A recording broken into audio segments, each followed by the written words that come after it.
kasih Anda masih bersama kami dalam Berita Papua hari ini. Untuk Anda yang baru saja bergabung, kami akan sajikan kembali 3 berita utama.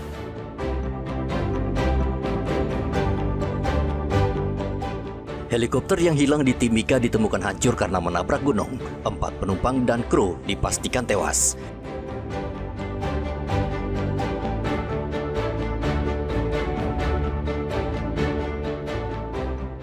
Diduga lalai, seorang sopir minibus di kota Jayapura menabrak minimarket.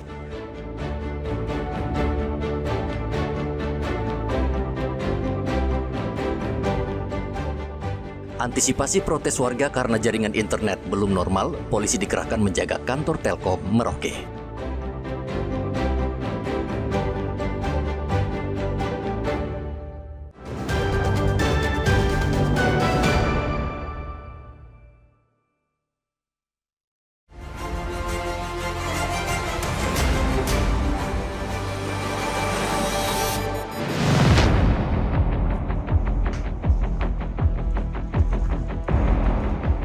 Personel di Reskrimsus meringkus Pratu TB yang melarikan diri usai menembak seorang tukang parkir di Entrop, Kota Jayapura, Papua.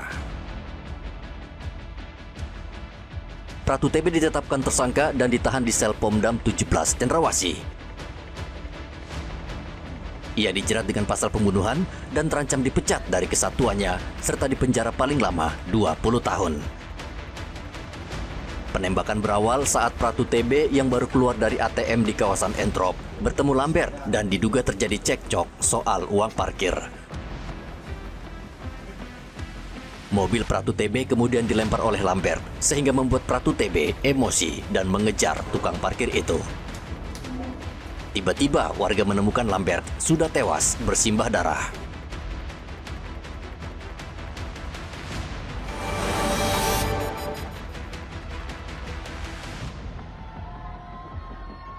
Setelah mencari selama 1 hari, akhirnya tim SAR Kabupaten Jayapura menemukan jasad Edison Yoku, nelayan yang tenggelam di Danau Sentani. Edison Yoku tenggelam di Danau Sentani setelah disambar petir. Korban saat itu sudah memancing di tengah cuaca hujan.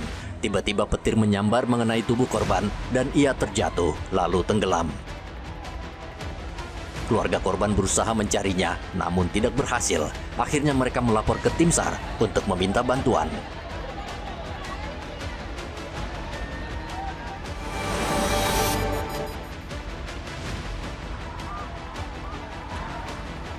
Ratusan mantan kepala kampung di Kabupaten Jayawijaya, Provinsi Papua Pegunungan berunjuk rasa di halaman kantor Bupati. Mantan kepala kampung mendesak Bupati membatalkan keputusan pergantian ratusan kepala kampung. Demo yang awalnya berlangsung damai ini berujung pada kericuhan setelah Wakil Bupati Jayawijaya diberikan kesempatan untuk menanggapi permintaan massa. Massa melakukan pelemparan ke kantor Bupati Jayawijaya sehingga menyebabkan kaca kantor pecah. Polisi menembakkan sejumlah gas air mata untuk menghalau massa.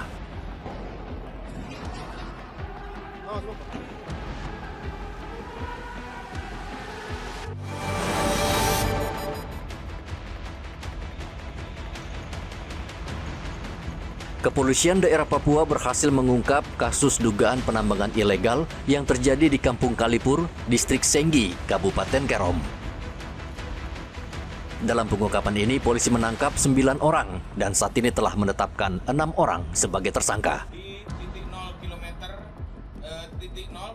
Dari 6 orang, 4 diantaranya adalah warga negara Cina. Selain menangkap penambang ilegal, polisi juga menyita alat yang digunakan menambang emas seperti air raksa, alkon, material pasir sebanyak 32 kg, dan alat berat.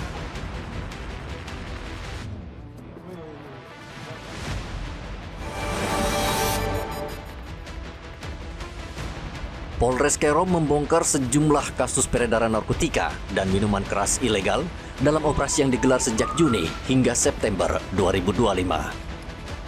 Dalam operasi ini, polisi menangkap 12 orang tersangka dan menyita hampir 7 kg ganja serta ratusan botol miras oplosan. Sebagian besar ganja ini diselundupkan dari negara tetangga Papua Nugini melalui jalur tikus yang berada di perbatasan.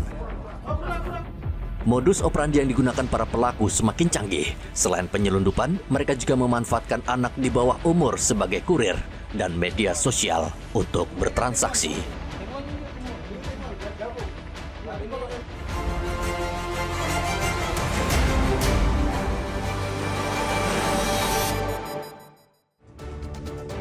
Informasi tadi sekaligus menutup jumpa kita dalam berita Papua hari ini. Saya Yuni Rumbarar dan tim redaksi yang bertugas mengucapkan terima kasih atas kebersamaan Anda. Selamat pagi dan sampai jumpa. Wanyambe.